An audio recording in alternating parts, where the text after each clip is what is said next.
Surat ring road સ્થિત શિવશક્તિ માર્કેટમાં આગ મામલે રાજ્યના ગૃહમંત્રી હર્ષ સંઘવીએ મુલાકાત લીધી। તે દરમિયાન પોલીસને તપાસના આદેશ આપતા કહ્યું કે કેટલીક દુકાનોના ઇન્સ્યોરન્સ હતા। સુરત શિવશક્તિ ટેક્સટાઇલ માર્કેટમાં આગ મામલે ગૃહ રાજ્યમંત્રી હર્ષ સંઘવીએ પોલીસને તપાસના આદેશ આપતા જણાવ્યું હતું કે કેટલી દુકાનોનો ઇન્સ્યોરન્સ હતો અને કેટલી દુકાનોના ઇન્સ્યોરન્સ ન હતા તે મામલે તપાસ કરો। જો કોઈ ક્ષતિ જણાય તો તાત્કાલિક પગલાં ભરો। આખા માર્કેટમાં કેટલાનું નુકસાન થયું છે તેનો રિપોર્ટ બનાવો।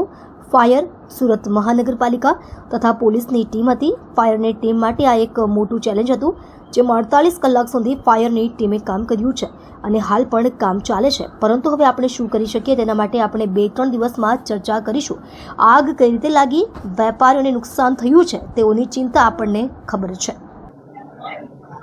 શિવશક્તિ માર્કેટમાં જે અતિ ભયાનક આગ લાગી, આગ ઓલવવા માટે સુરત મહાનગરપાલિકાની ફાયર ફાઈટરની ટીમ, સુરત મહાનગરપાલિકાની ફાયર ફાઈટરની ટીમ સિવાય બી આસપાસના વિસ્તારમાં બધી જ મોટી industry, Reliance, Adani, arsenal Mittal એવી બધી જ ઇન્ડસ્ટ્રીની ફાયર ફાઇટિંગ ટીમને બી ત્યાં લગાડવામાં આવેલી હતી, પરંતુ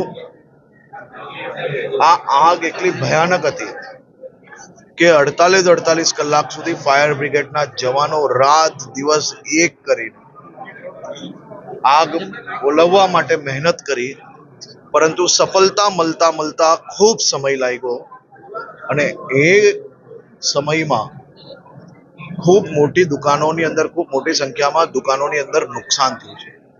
આ બધા જ વેપારીઓ ખૂબ નાના વેપારીઓ છે।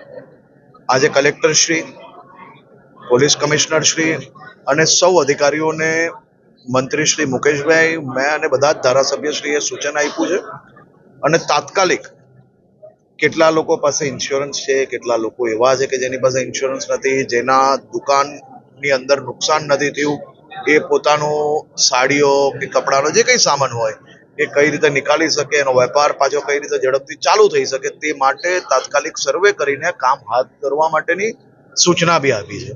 અને સાથે સાથે અમે સૌ મંત્રીઓએ, મુકેશભાઈ પટેલ, પ્રફુલભાઈ અને મેં બધાએ જ સાથે મળીને સરકારની અંદર ચીફ સેક્રેટરી અને બીજા અધિકારીઓ જે વિભાગના છે એમને આ બાબતે તાત્કાલિક શું કરી શકીએ, કઈ રીતે મદદ કરી શકીએ, આપણા ભાઈઓને, આપણા વેપારીઓને કઈ રીતે મદદ કરી શકીએ તે માટે ચિંતા કરવાનું બી સૂચના આપી છે। ને મને વિશ્વાસ છે મુખ્યમંત્રી શ્રી ભૂપેન્દ્રભાઈ પટેલના માર્ગદર્શનમાં તમામ લોકોને જે કંઈ મદદ થઈ શકે તે માટે વહીવટી તંત્ર આગળ વધી રહ્યું છે।